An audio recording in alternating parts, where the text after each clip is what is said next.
Good morning, I'm Clinton Griffiths. In an effort to clear up the supply chain crunch in the country, the White House is brokering an agreement to target where some of the backups start, out on the West Coast ports.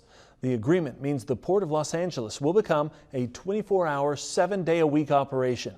The expanded hours will almost double the time that cargo will be able to move in and out at the port.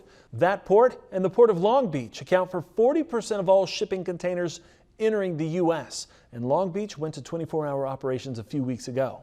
At last report, 144 ships combined were at those two ports, with 80 at anchor, many of them container ships. Driving much of the backup, a surge in e-commerce, with sales increasing 39% in the first quarter of this year. I want to be clear. This is across-the-board commitment to going to 24/7. This is a big first step in speeding up the movement of materials and goods through our supply chain.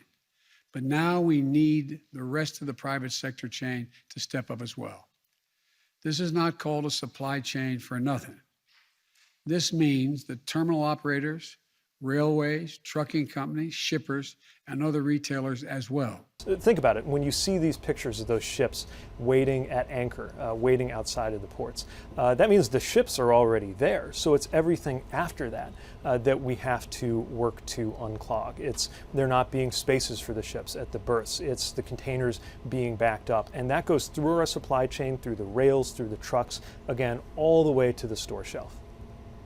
In addition, major shippers and retailers, including Walmart, FedEx, UPS, Samsung, Home Depot, and Target, will ramp up their operations to clear cargo out of the ports, freeing up more space on the docks. The goal is to move an additional 3,500 containers during the night each week. Despite all of this, many experts say it could take until early 2023 for the bottlenecks to clear. West Coast ports are very important to agriculture. American Farm Bureau Federation economist Veronica Nye breaking it down. Now, she says more than 75% of U.S. exports of tree nuts, oranges, and prepared tomatoes are exported from the ports in Los Angeles, Oakland, and Long Beach. Also, more than 60% of U.S. cotton exports, hides and skins, along with 50% of U.S. meat and wine, and 30% of U.S. dairy ship from those California ports.